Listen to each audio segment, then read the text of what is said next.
नमो नमो अरिहन्तानं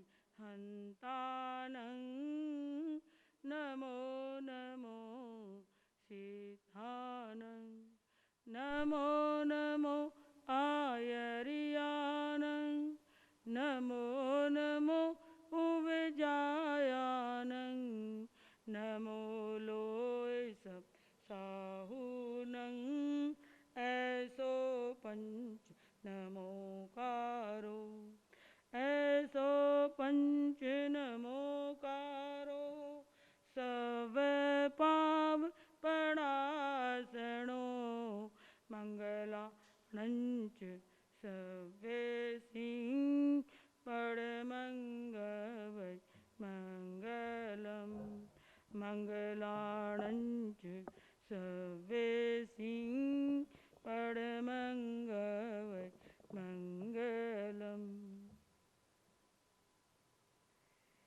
अभी एक भजन छोटा सा गुरु चरणों में बोलूंगी। तेरी कृपा ही मेरा सब कुछ ओ मेरे सतगुरु प्यारे, तेरी कृपा ही मेरा सब कुछ ओ मेरे सतगुरु प्यारे।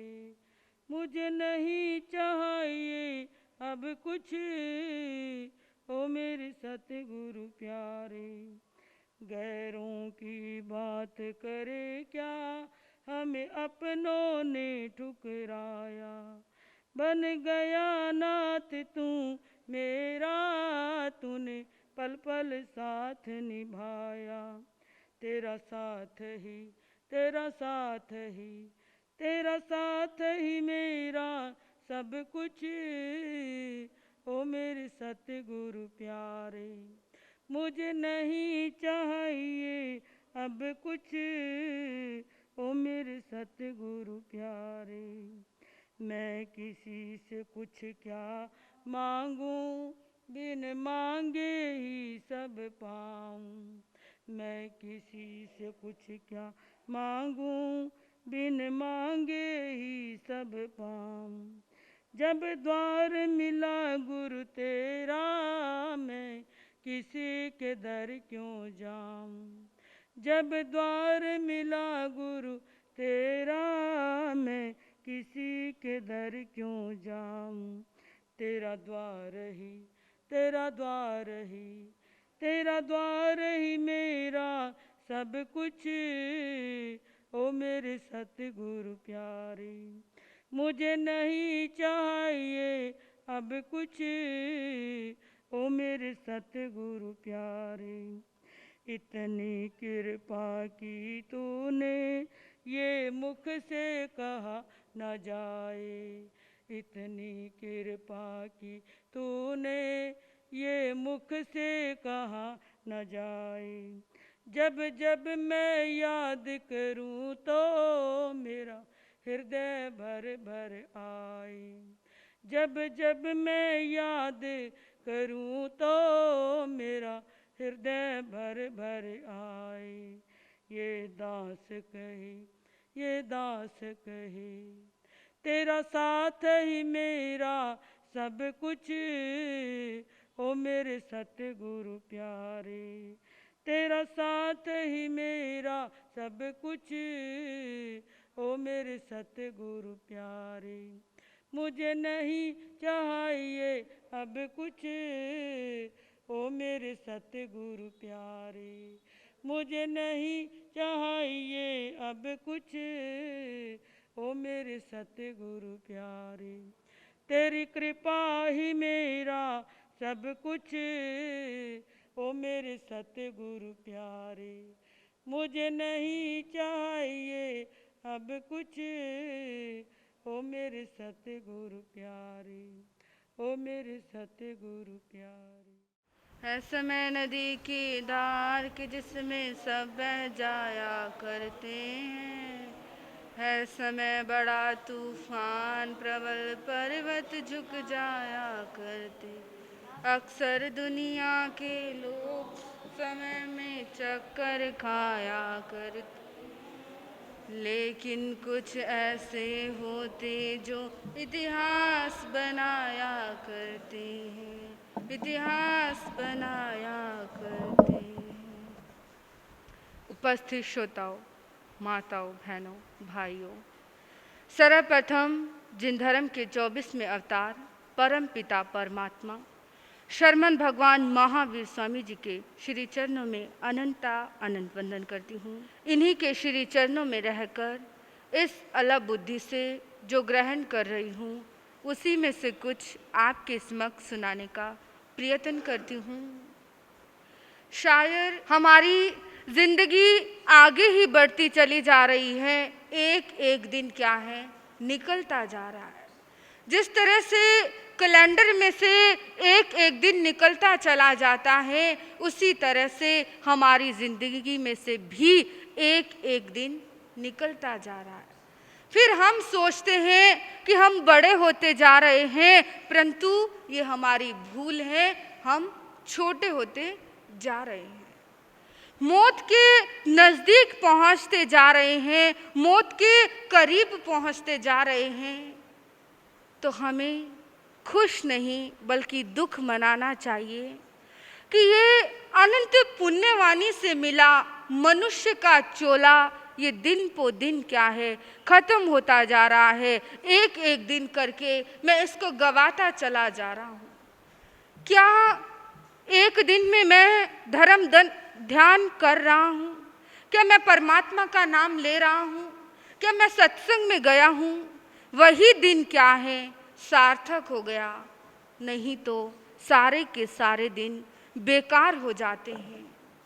तो मौत के बहुत करीब हम जाते जा रहे हैं, पर हमें भान ही नहीं, हम भूले बैठे हैं, हमें होश ही नहीं। जब जब संत नगरी में आते हैं, वो आपको जगाने आते हैं, आपको होश में लाने आते हैं कि अब तो क्या है, जाग जा, अब तो होश में आ जा, कब परमात्मा का नाम लेगा। कई लोग कहते हैं कि इस जन्म में क्या है मौज मस्ती करेंगे, अगले जन्म में परमात्मा का नाम लेंगे। कोई गारंटी नहीं है कि अगले जन्म में हम मनुष्य बनेंगे। तभी तो भगवान ने कहा कि समय मात्र का भी परमाद मत करना, समय को भी गवा मत देना। यदि समय को गवा दिया तो वो समय क्या है तेरा लौट कर नहीं आएगा। पर हमें मौत याद ही नहीं है। हम तो क्या कर रहे हैं, इस संसार को अपना समझा हुआ है।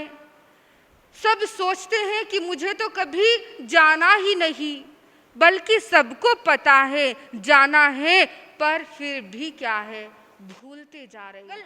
अलग अलग एपिसोड आते हैं, उसी तरह से बंधुओं हमारी जिंदगी के भी अलग अलग एपिसोड आते हैं, और फिर क्या है हमारी जिंदगी का एंड हो जाता है। ये जिंदगी खत्म हो जाती है, हम सदा के लिए यहाँ पर रहने वाले नहीं हैं। सिकंदर जब मरण सैया पर लेटा हुआ था, वैद्य ने रोते हुए कहा कि राजन क्षमा करना, मैंने हर तरह की दवाई आपको दे दी, पर आप ठीक नहीं हो सकते। तो सिकंदर उसके पैरों में गिर गया कि हे वैद्य, कुछ भी ले ले, मेरा राजपाट ले ले, दुनिया की हर संपत्ति जो भी तू मांगेगा मैं तुझे देने को तैयार हूँ, पर हे वैद्य तेरे आगे हाथ जोड़ता हूँ, जिंदगी का आधा घंटा मुझे दे दे। मैं जीना चाहता हूँ, मैं मरना नहीं चाहता, मुझे जीना है। तो वैद्य ने कहा कि हे राजन, जिंदगी के आधे घंटे की बात करते हो, जिंदगी का एक श्वास भी मैं आपका बढ़ा नहीं सकता। मुझे क्षमा करना, ये दौलत, ये शोहरत, ये धन, ये संपदा मुझे नहीं चाहिए।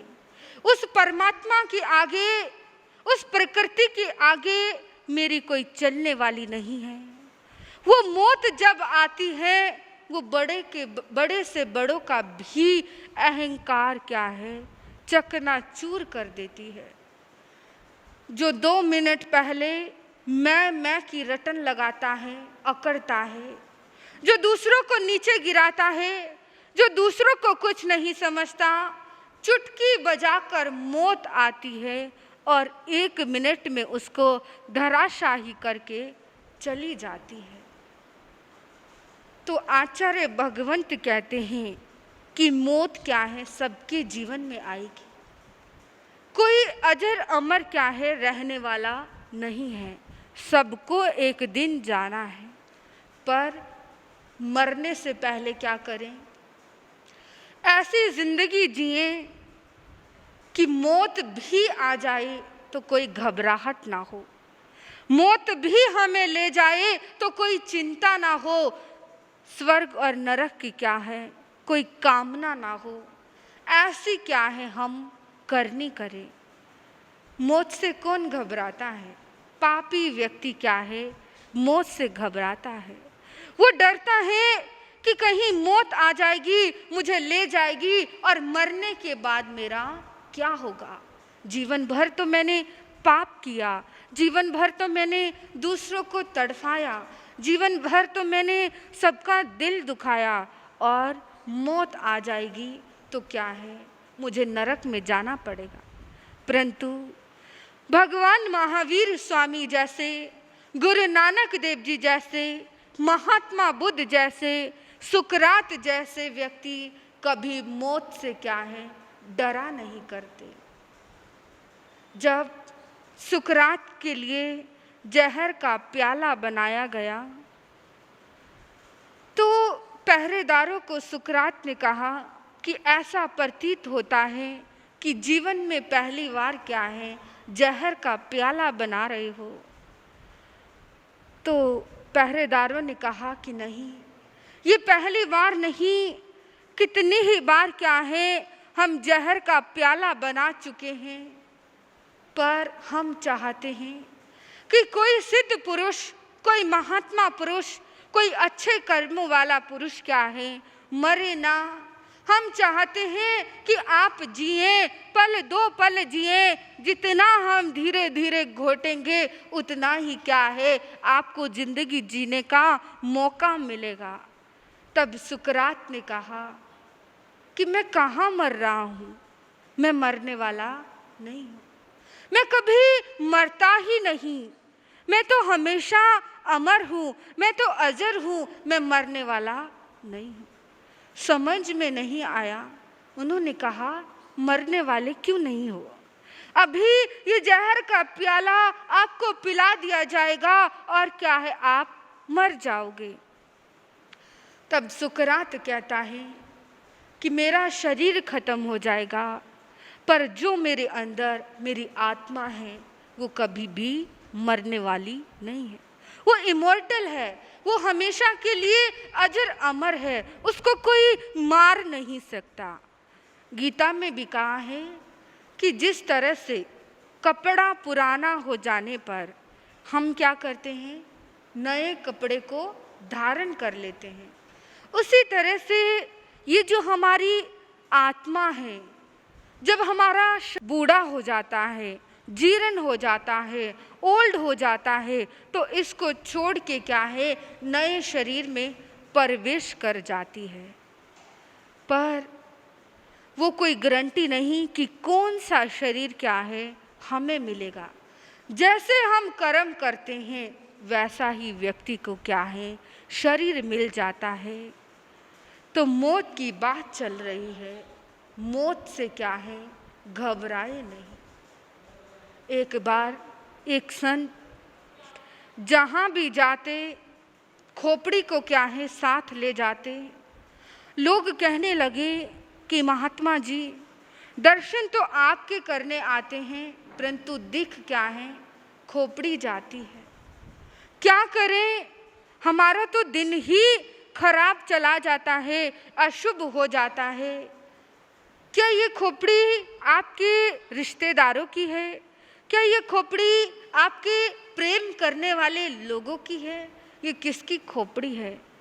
तो संत ने कहा कि ये खोपड़ी बहुत बड़े राजा की है, ये बहुत बड़े सम्राट की खोपड़ी है और एक दिन मैं शमशान से जा रहा था तो इस खोपड़ी पर लोग थूक रहे थे, इसको गाली गलौज कर रहे थे, इस पर पत्थर बरसा रहे थे।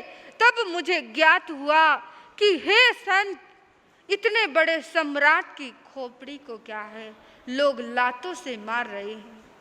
अगर तूने साधना नहीं की, अगर तू साधना के मार्ग में नहीं चला तो क्या है, तेरा भी यही हाल होगा, तुझे भी क्या है, ऐसे ही मारा जाएगा। तो बंधुओं, ये मनुष्य का जीवन इतने पुण्यवाणी से मिलने के बावजूद भी यदि धर्म को नहीं किया तो इस जीवन को क्या है, गवा देंगे। भगवान ने कहा कि मौत तो सबके जीवन में आएगी, ना आने में भलाई है ना जाने में भलाई है। भलाई किस में है? सिर्फ रहने में भलाई है। रहने में भलाई इसलिए कि रहते हुए आप दूसरों का परोपकार कर सकते हैं, रहते हुए आप धर्म कर सकते हैं, रहते हुए आप तपस्या कर सकते हैं, रहते हुए आप अच्छे कर्मों कर सकते हैं। तो रहने में क्या है, भलाई है। पर आज व्यक्ति धड़ाधड़ क्या है, पाप करता चला जा रहा है। उसको ना तो परमात्मा याद है और ना ही मौत याद है। याद क्या है? सिर्फ संसार याद है, परिवार याद है। परिवार के लिए खचाखच हम पाप करते चले जाते हैं, अपने लिए पाप करते चले जाते हैं। कोई होश ही नहीं, कोई भान ही नहीं कि मैं यहाँ पर रहने वाला नहीं हूँ। ये जिंदगी तो मात्र सपने की है, कुछ पल हूँ कुछ पल नहीं हूँ। पानी के बुलबुले की तो आस की जा सकती है, पर हे मनुष्य, तेरे इस जीवन की कोई आस नहीं की जा सकती, कब तू है कब नहीं है। फिर भी हम क्या हैं, इतना पाप करते हैं, फिर भी हम दूसरों को हड़पते हैं, फिर भी हम दूसरों को लूटते हैं, फिर भी हम दूसरों को नीचा दिखाते हैं, फिर भी हम क्या हैं, दूसरों को गिराते हैं, जबकि हमें रहना ही नहीं। एक बार एक यमराज एक सेठ के दरवाजे पर आया और सेठ को कहने लगा कि सेठ, मैं तेरे से दोस्ती करना चाहता हूँ, तेरे से मित्रता करना चाहता हूँ, क्या तू मेरा दोस्त बनेगा? उसने कहा कि तेरा दोस्त? मैं कोई पागल हूँ, मैं कोई मूर्ख हूँ? भला मौत का भी कौन दोस्त बनेगा? मौत से तो सब दूर रहते हैं, मरना तो कोई चाहता ही नहीं। सब चाहते हैं कि मैं हमेशा क्या है, जीता। बार आपने देखा होगा कि कीड़ी की झुंड जाती है और यदि कीड़ी के आगे ऐसे हाथ रख दिया जाए तो कीड़ी क्या है, अपना रास्ता बदल लेती है, क्योंकि कीड़ी मरना नहीं चाहती। गाय के आगे भी यदि डंडा रख दिया जाए तो गाय भी अपना मार्ग बदल देती है, और मनुष्य को भी यदि पता चल जाए कि इस गली में क्या है, मुझे मारने वाला कोई व्यक्ति खड़ा है, तो वो गली को ही क्या है, बदल लेगा। तो कहने का तात्पर्य है कि मरना को ही नहीं चाहता, सबको अपना जीवन प्रिय है। अब उसने कहा तेरे से दोस्ती नहीं, तेरे से दोस्ती करना यानी मौत से दोस्ती करना, मुझे क्या है, तेरे से दोस्ती नहीं करनी। तो मैंने कहा था कि ये मनुष्य बड़ा स्वार्थी है।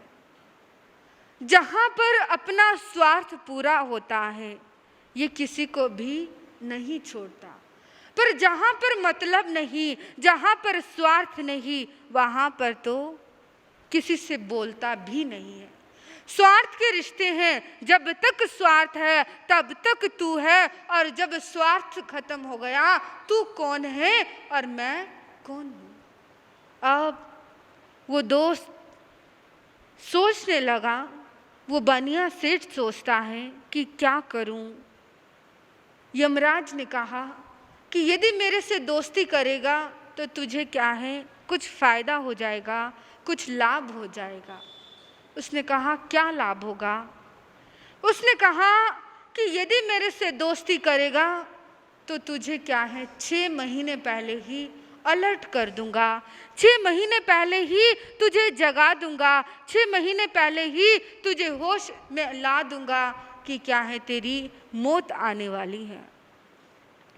उस सेठ को बहुत खुशी मिलती है कि ठीक है, दोस्ती पक्की है, 6 महीने बाद मुझे ज़रूर बता देना, ज़रूर मैसेज भेज देना, ज़रूर क्या है संदेश भेज देना, ताकि मैं जाग जाऊं, ताकि मैं अलर्ट हो जाऊं और अपने धर्म क्रियाओं को क्या है करता रहूं।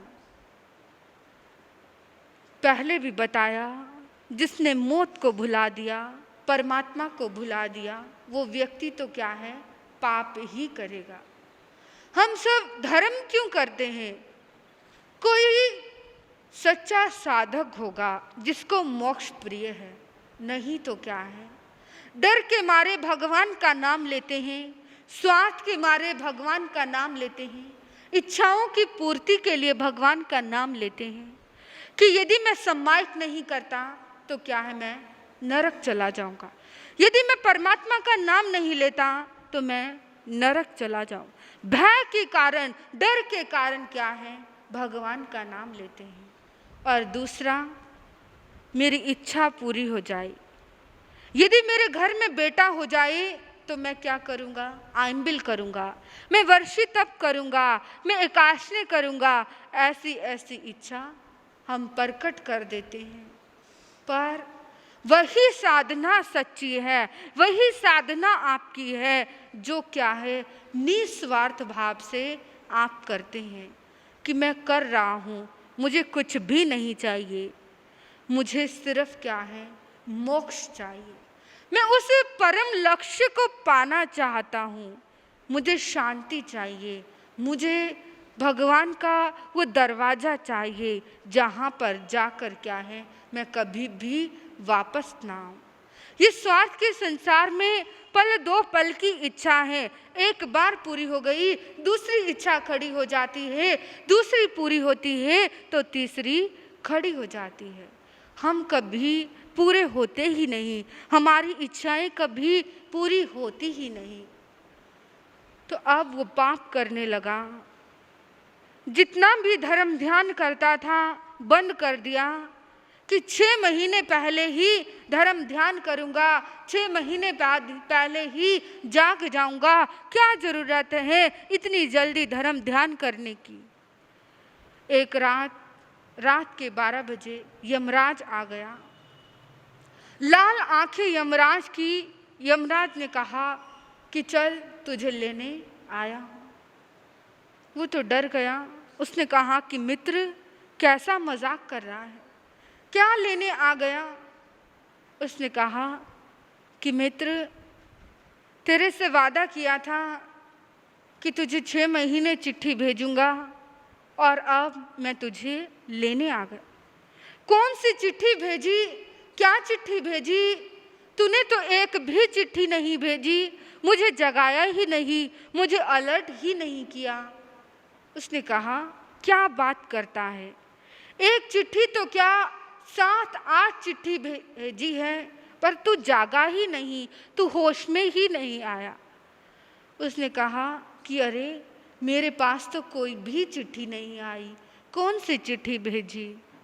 उसने कहा कि वो पत्नी को बुलाया कि देखो बाहर कोई चिट्ठी आई है। पत्नी ने कहा नहीं, कोई चिट्ठी नहीं आई। बेटों को बुलाया, बहुओं को बुलाया, सबको बुलाया कि देखो कोई चिट्ठी आई है। सब कहने लगे कि ऐसी क्या चिट्ठी थी जो इतनी अर्जेंट थी, जो रात के क्या है 12 बजे हमें जगाया। उसने कहा कि यमराज की चिट्ठी थी, यमराज ने मुझे जगाया था, यमराज ने मुझे होश में लाया था, वो चिट्ठी मुझे नहीं मिल रही, मुझे चिट्ठी दे दो। सब हंसने लगे कि इसका दिमाग क्या है, घूम गया, ये पागल हो गया, भला यमराज भी कोई चिट्ठी भेजता है, भला यमराज भी जगाने आता है, यमराज तो क्या है सीधा लेने आता है।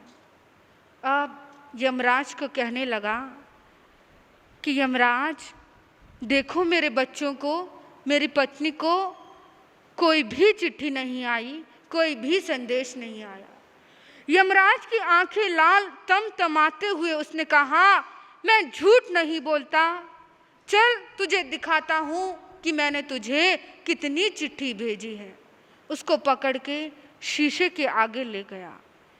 उसने कहा कि देख मेरी पहली चिट्ठी क्या थी, मैंने तेरे बाल सफ़ेद कर दिए, फिर भी तू जागा नहीं, फिर भी तुझे होश नहीं आया।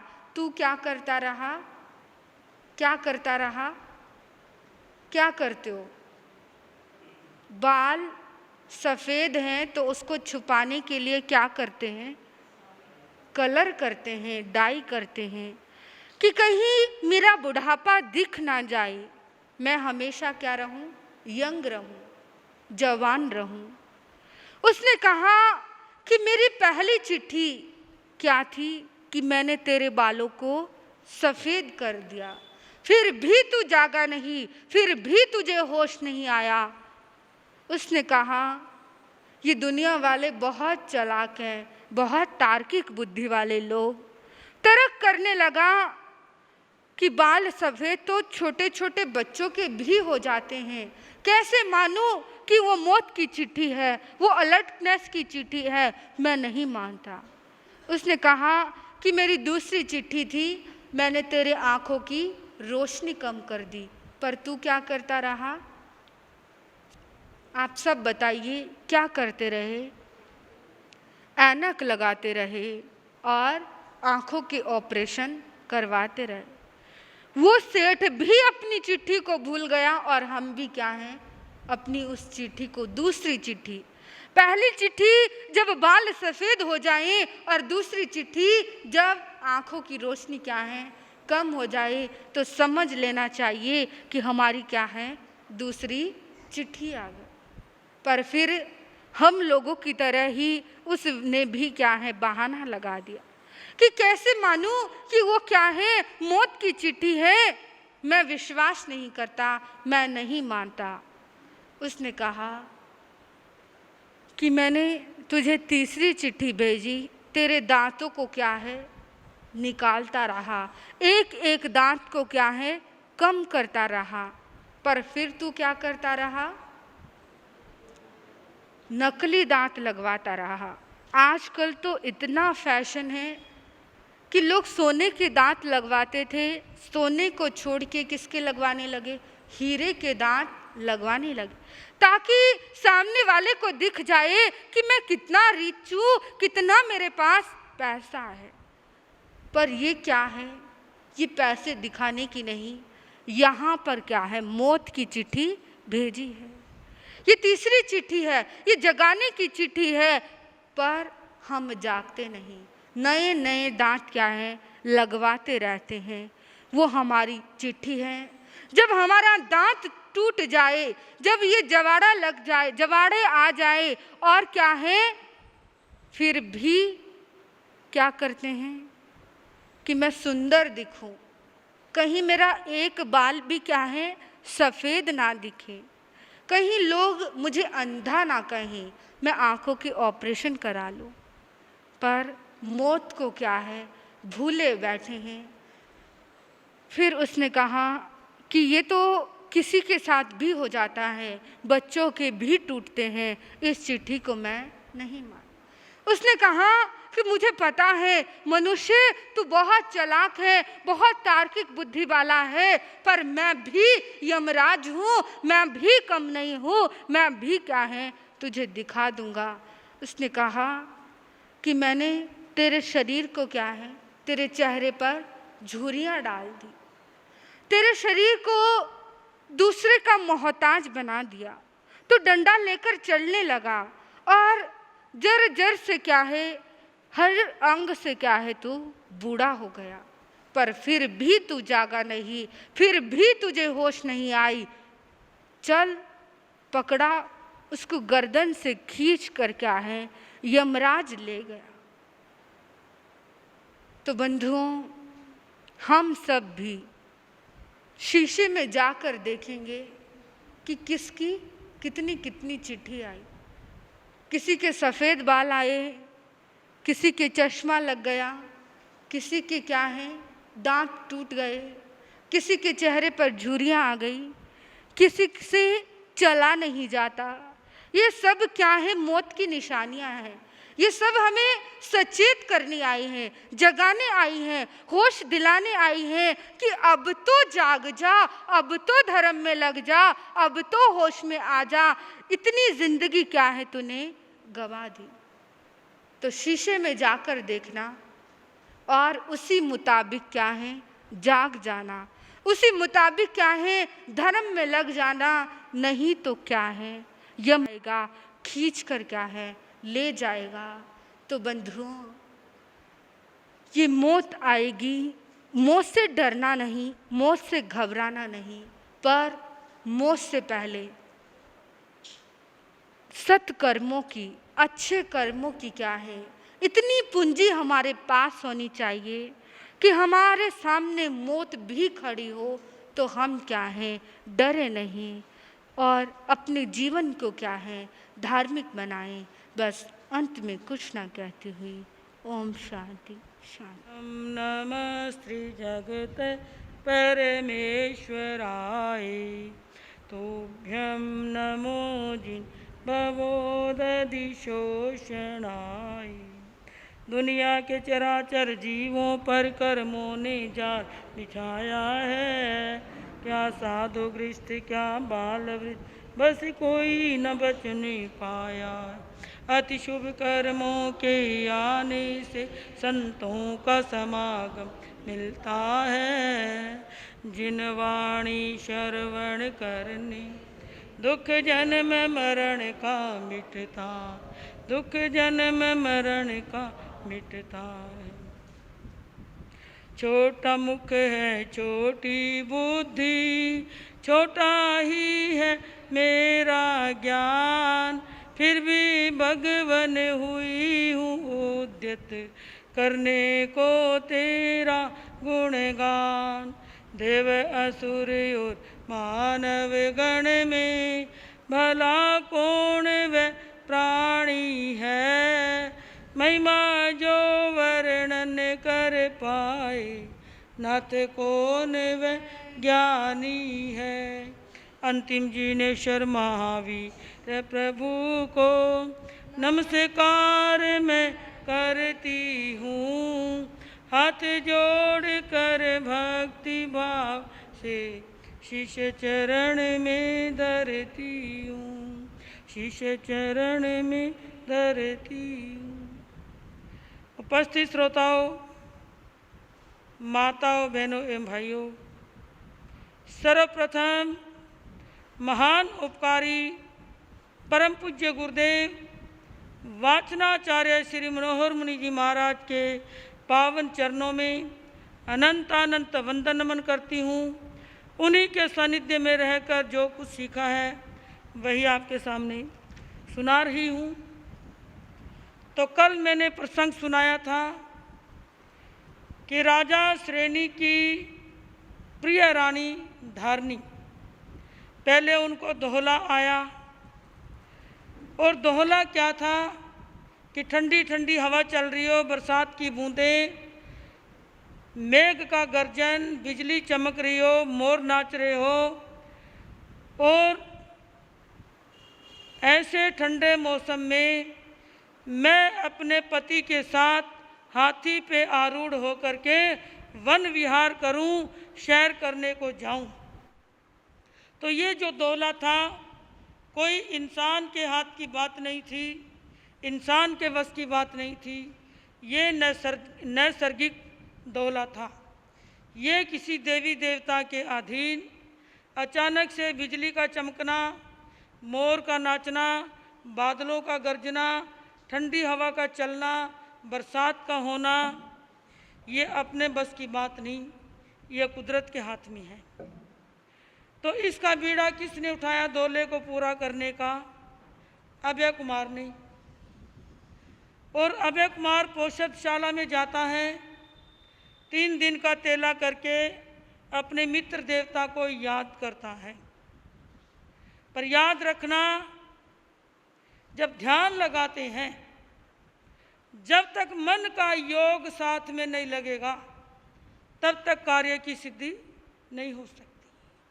हम कोई भी कार्य करें, चाहे संसार का करें, चाहे आध्यात्मिक, जब तक मन से तन्मय होकर के काम नहीं करते, तो किसी भी कार्य की सिद्धि प्राप्त नहीं होती। तो अभय कुमार ने अपने मन को देवता के साथ जोड़ दिया था, दिल से देवता को याद करता है। कभी कभी हमारी भी ऐसी कंडीशन हो जाती, जब तक हम खो नहीं जाते, बाहर की दुनिया से बेभान नहीं हो जाते, संसार को जब तक डिलीट नहीं कर देते, मन को एकाग्र नहीं कर लेते और भगवान की भक्ति में तन्मय जब तक नहीं हो जाते, तब तक उस प्रभु परमात्मा के या किसी दिव्य शक्ति के दर्शन हमें हो नहीं सकते। हम मंत्र पाठ जाप करते हैं, पर मंत्र पाठ जाप के पीछे हमारा स्वार्थ घूमता है और मन डावाडोल कि पता नहीं ये काम बनेगा या ना बनेगा। मैं ये पाठ कर रही हूँ, ये जाप कर रहा हूँ, तो पता नहीं क्या होगा। जाप तो मैं कर रही हूँ या कर रहा हूँ, पर पता नहीं कार्य की सिद्धि होगी या ना होगी। मन में क्या चलता है, ये चलता है। पर यदि पाठ करते समय हम सब कुछ भूल जाते हैं कि ये क्यों कर रहे हैं, सब कुछ भूल करके यदि हम तन्मय हो जाते हैं, खो जाते हैं, तो अवश्य कार्य में सफलता प्राप्त होती है, पर हम खोते नहीं। कभी कभी हमारी ऐसी कंडीशन बनती, प्रभु भक्ति की लाइनें गाते हुए हम बेभान हो जाते हैं, हमें पास में बैठा व्यक्ति भी नज़र नहीं आता, और कई बार हम आवाज़ दे रहे होते हैं, बुला रहे होते हैं, और उसको हमारी आवाज़ नहीं सुनती, तो हम क्या कहते हैं, क्या हो गया तुम्हें, तुम कहाँ खो गए हो, मैंने इतनी आवाज़ें दी, पास में बैठे हो फिर भी नहीं सुना। व्यक्ति उस समय कहीं पर खोया होता है, और हमें भी भगवान की भक्ति में खोना है, बाहर की दुनिया को भूल करके मस्त होना है, खोना है। जब तक खोएंगे नहीं, उस प्रभु परमात्मा की प्राप्ति हमें हो नहीं सकती। तो अभय कुमार ने देवता के साथ अपने मन को एकाकार कर लिया था, अपने मन को देवता के साथ जोड़ लिया था। क्या कारण है कि इंसान भी वही है, आकृति भी वही है, और नवकार मंत्र भी वही है। आज कोई चमत्कार नहीं होता। पहले एक समाई करते थे, एक माला जपते थे, तभी क्या है, चमत्कार हो जाता था और दिव्य शक्ति के दर्शन हो जाते थे, पर आज नहीं होते। नवकार मंत्र भी वही है, इंसान भी पहले जैसी हैं, पर आज प्रभु परमात्मा के या किसी देवी देवता के दर्शन नहीं होते। क्यों नहीं होते, क्या कारण? आज हमारी भावना में कमी आ गई। पहले जो कार्य किया जाता था, मन से किया जाता था, भावना से किया जाता था, पर आज हमारी भावना में कमी आ गई, जिसकी वजह से आज किसी भी शक्ति के दर्शन नहीं होते। पहले जरा सा पाठ करते थे, तभी देवी देवता सामने आ जाते थे, पर आज नहीं आते। और हम क्यों करते हैं देवी देवता को सिद्ध? क्या चाहिए? हम देवी देवता की मनोतियाँ मनाती, पर 12 व्रती श्रावक जो पूर्णतया श्रावक हैं, उसको किसी भी देवी देवता को मनाने की कोई आवश्यकता नहीं। देवी देवता तो उनके दास हैं। और जिस मनुष्य चोले को पाने के लिए देवी देवता तरसते हैं, पहले ये बताइए कि हम तो देवी देवता की दहलीजों पे चक्कर काटते हैं, पर देवी देवता तो मनुष्य बनने के लिए तरस रहे हैं। इंसान में ऐसी क्या खूबी है, क्यों तरसते हैं देवी देवता मनुष्य चोले को पाने के लिए? ऐसी इंसान के अंदर क्या खासियत है, कोई बताएगा? उस गरीब की कमाई में भी घाटा पड़ेगा, वो भी दोस्त आपको लगेगा। कच्ची कच्ची चीजें नहीं खानी। और कपट का सेवन, कपट के सेवन पे एक भाषा के ऊपर मैं एक छोटा सा दृष्टांत आपको बताऊंगी कि एक राजा की लड़की थी महालक्ष्मणा, महालक्ष्मणा नाम था, और उसकी शादी हो रही थी।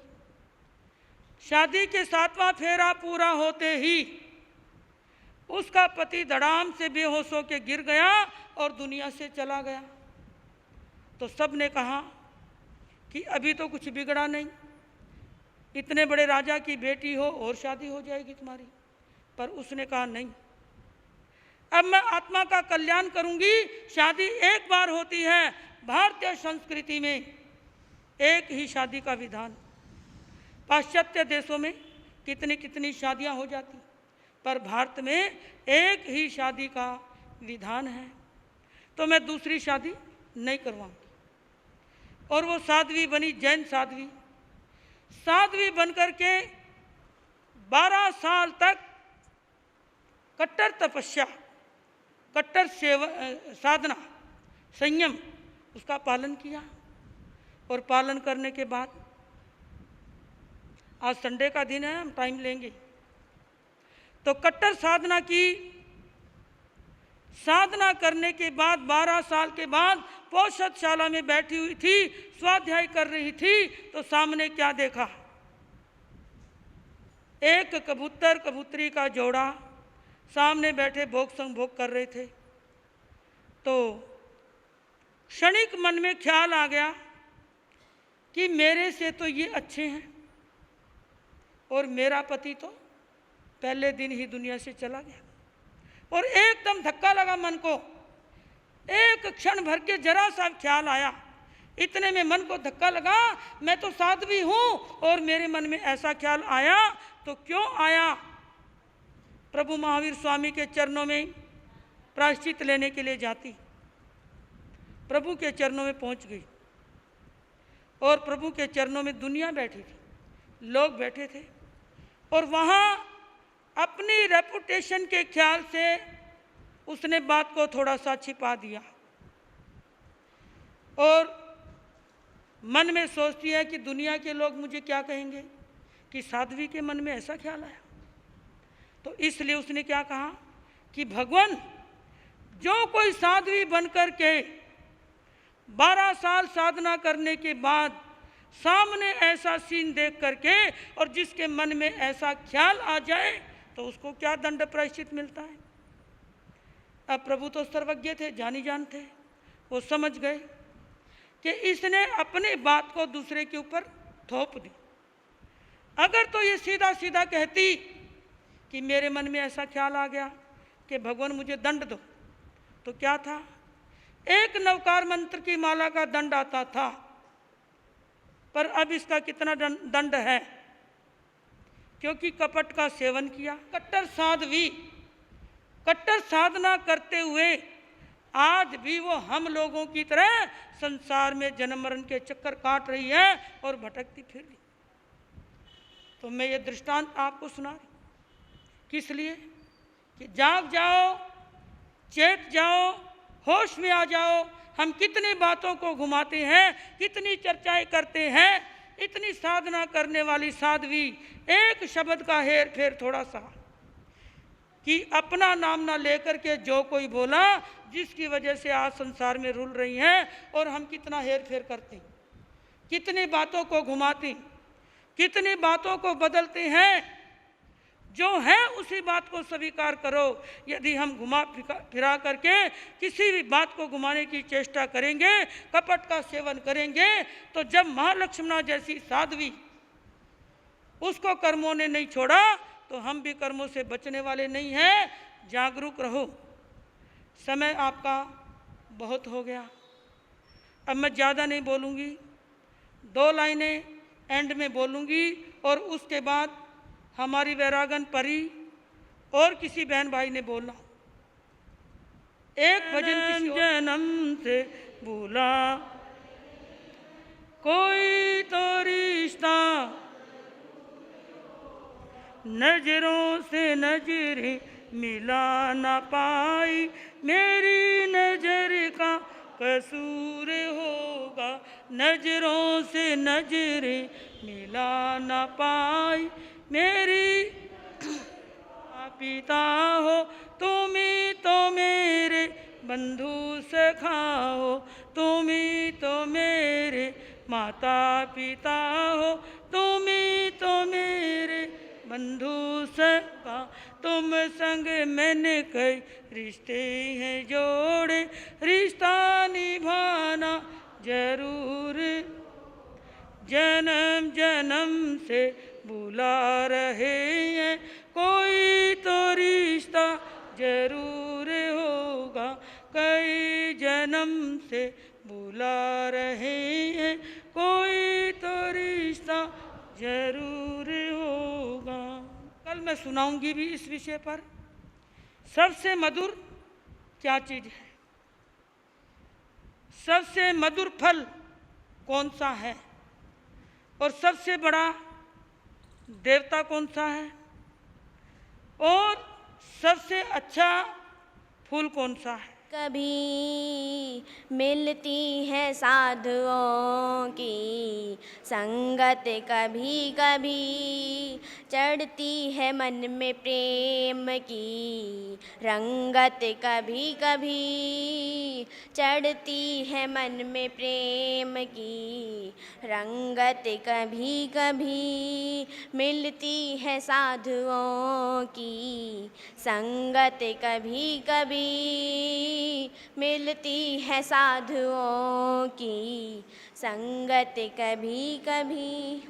निर्धन के घर में शहंशाह मुश्किल से आती हैं, निर्धन के घर में शहंशाह मुश्किल से आते हैं, नदियों में जैसे हंसों की पंगत, कभी कभी नदियों में जैसे हंसों की पंगत, कभी कभी मिलती है साधुओं की संगत, कभी कभी मिलती है साधुओं की संगत, कभी कभी। बंदों को रहना चाहिए ऐबों से दूर ही, बंदों को रहना चाहिए ऐबों से दूर ही, पल मिले है डूबती कुसंगत, कभी कभी पल मिले है डूबती कुसंगत, कभी कभी मिलती है साधुओं की संगत, कभी कभी मिलती है साधुओं की संगत, कभी कभी। आयुधि में भाग तो मिलते महात्मा, आयुधि में भाग तो मिलते महात्मा, जी भर के कर लो दोस्तों दर्शन अभी अभी, जी भर के कर लो दोस्तों दर्शन अभी अभी, मिलती है साधुओं की संगत, कभी कभी मिलती है साधुओं की संगत, कभी कभी। गुरुओं की शरण आन के कर लो जन्म सफल, गुरुओं की शरण आन के कर लो जन्म सफल, मिलती है आत्मा को समगत, कभी कभी मिलती है आत्मा को समगत, कभी कभी मिलती है साधुओं की संगत कभी कभी मिलती है साधुओं की, संगत कभी कभी चढ़ती है मन में प्रेम की, रंगत कभी कभी चढ़ती है मन में प्रेम की, रंगत कभी कभी मिलती है साधुओं की, संगत कभी कभी। जय जी। 4 बताए हैं कि एक तो साबत माँ को भी शास्त्र की भाषा में मांस शब्द बोला है, और मांसाहार तो माँ से है ही, वो तो अलग है। और फलों के गुद्दे को भी शास्त्र के अंदर मांस शब्द बोला है। फलों का गुद्दा,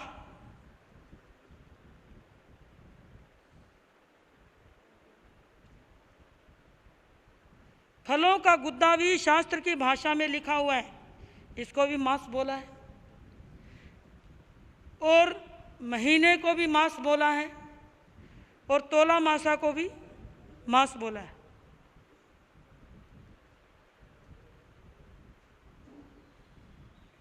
तोला मासा, मासे को भी मास, महीने को भी मास, माँ को भी मास, और फलों के गुद्दे को भी मास बोला है। ये इनका ठीक है।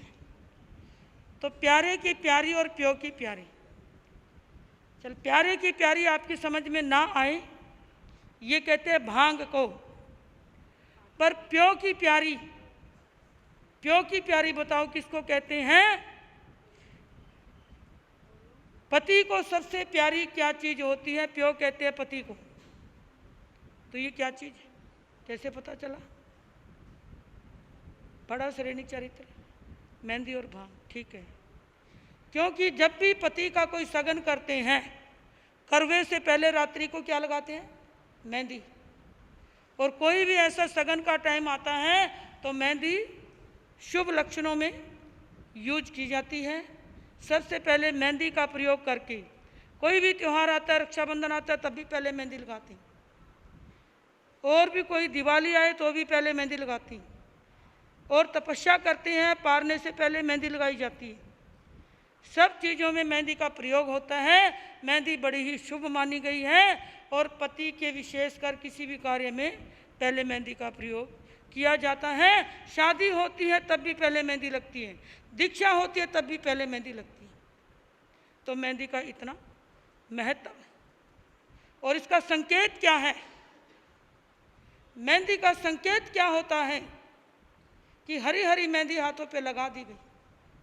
जिस तरह से मेहंदी रंग छोड़ती ही चली जाती है, इस तरह साधक के लिए कहा है कि तुम दुनिया में अपने संयम की लाली छोड़ते चले जाओ, और गृहस्थ जीवन में, तुम्हारे गृहस्थ जीवन में इतना प्रेम प्यार हो, धर्म हो, लाली हो, तुम्हारा गृहस्थ जीवन इतना रंगीन हो कि कभी तुम्हारे जीवन में कोई दुख ना आए। मेहंदी खुशहाली का प्रतीक होती है। और ज़्यादा ना बोलती, मैं विश्राम लूँगी। अब कोई भजन बोलना चाहे, फिर शिकायत ना करना कि हमें टाइम नहीं मिला। बोलो। वंदन करता हुआ आपके शरीर की सुख साधा पूछता हूँ एवं आपके स्वास्थ्य की मंगल कामना करता हूँ, और इस धर्म सभा में पधारे हुए सभी बहन भाइयों का स्वागत करता हूँ, और जो हमारे बाहर से आए हुए हैं बहन भाई उनका भी स्वागत करता हूँ। और जैसा गुरु जी ने आपको बताया, आज 3 से 4:30 तक कैंसर चेकअप कैंप लेडीज़ के लिए लगाया जा रहा है। इसमें वो टिप्स बताए जाएंगे कि कैंसर क्यों होता है, जिनको अपनाने से हम कैंसर से बच सकते हैं। ये सिर्फ लेडीज़ के लिए है। सो कृपया 3 से 4:30 यहाँ आएँ, चेकअप कराएँ। डॉक्टर साहब वे फ्री चेकअप करेंगे। सो आप ज़्यादा से ज़्यादा इस कैंप का लाभ लें। इन्हीं शब्दों के साथ विराम लूँगा। ओम शांति। तेल, मक्खन, घी, मलाई 3 रख लो। 3 विघय रख करके बाकी विघयों का आज त्याग रहेगा। और आज की बारी मैडम किरण, और कल की श्रीमती एकता जैन, ललित जैन, रिंकू, उनकी तरफ से कल की बारी। अब कोई सूचना रहेगी हो तो उसके लिए क्षमा। बोले भगवान महावीर स्वामी की। आचार्य सम्राट श्री आत्माराम जी महाराज, आचार्य सम्राट पुश्री आनंद ऋषि जी महाराज, आचार्य सम्राट पुश्री देवेंद्र मुनि जी महाराज, वर्तमान आचार्य सम्राट डॉक्टर श्री शिव मुनि जी महाराज, परम पूज्य गुरुदेव वाचनाचार्य श्री मनोहर मुनि जी, परम पूज्य गुरुनी महास्ति श्री शांति देवी जी महाराज, जैन धर्म की, सब धर्मों की तालुत्मा सिद्धालुत्मा साहुलुत्मा केलिपनत्तो धमुलुत्मा चितारी शरणम पोजयन्ते शरणम पोजामी सिद्धि शरणम पोजामी साहु शरणम पोजामी केलिपनत्तो धमो शरणम पोजामी। ये चार शरण दुख हरण जगत और न शरणा कोई हो, रे आचरण उसका सदा उसका सदा ही मंगल होगा। मैं एसएस जैन सभा बनूड़ की तरफ से बोल रहा हूँ। हमारे चतुर्मास की जो बेला शुरू हुई है वो 3/7/2017 से पहले पूज्य गुरनी तब गगन चंद्रिका श्री विजय श्री जी महाराज व प्रवचन प्रभाविका श्री शिवांगी जी महाराज व सेवा भावी श्री इशिता जी महाराज ठाणे 3 का चतुर्मास हमारे बनूड़ के क्षेत्र में हुआ और 8/7/2017 से जो हमारे यहाँ प्रवचन शुरू हुए 8/7/2017 से चतुर्मास की जो शुरू हुआ और प्रवचन हमारे बहुत ही अच्छे ढंग से चल रहे हैं और गुरुओं की बड़ी कृपा हमारे पे चल रही है। अब मंत्री जी थोड़ा टाइम। मैं सुभाष जैन, मंत्री एसएस जैन सभा बनूड़। हमारे यहाँ चतुर्मास के लिए महासाध्वी विजय श्री जी महाराज का 3/8/17 को प्रवेश हुआ एवं 8/7/17 से प्रवचन शुरू हुए एवं गुरनी जी अपना प्रवचन 8:15 से 9:15 फरमाते हैं और यहाँ पर प्रवचनों की रौनक लगी हुई है। सो कृपया आप भी आएँ, दर्शन लाभ लें एवं गुरुदेवों के प्रवचन सुने। सुभाष जैन, बनूड़ एसएस जैन सभा महामंत्री। मेरे सतगुरु प्यारे दा दरबार बड़ा सोहना है, हो मैनू सारे पुछदे ने मेरे संगी ते साथी, जिने एक वारी वेख लई मेरे सतगुरु दी झांकी, किथों ढूंढ के लियांदा है लाल बड़ा सोहना है, हो मेरे सतगुरु प्यारे दा दरबार बड़ा सोहना है, हो मेरे सतगुरु प्यारे दा दरबार बड़ा सोहना है, हो मेरे सतगुरु प्यारे दा दरबार बड़ा सोहना है।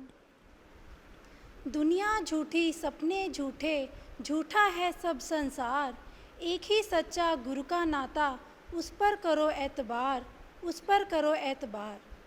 परम पूज्य गुरुदेव की अपार कृपा से तप गगन चंद्रिका श्री विजय श्री जी महाराज, प्रवचन प्रभाविका श्री शिवांगी जी महाराज और सेवा भावी श्री इशिता जी महाराज ठाणे 3 का चातुर्मास हमारी आत्म नगरी बनूड़ में चल रहा है। हम सब आपसे करबद्ध अनुरोध करते हैं, आएं और दर्शनों का लाभ लें। जय जिनेंद्र। गुरु जी असी तेरे ही प्यार दे भुखे, गुरु जी असी तेरे ही प्यार दे, सारी दुनिया तारी गुरवर सानू भी हुन तार दे, भुखे गुरु जी असी तेरे ही प्यार दे, भुखे गुरु जी असी तेरे ही प्यार दे। बोलिए भगवान महावीर स्वामी की जय, जी महाराज की जय।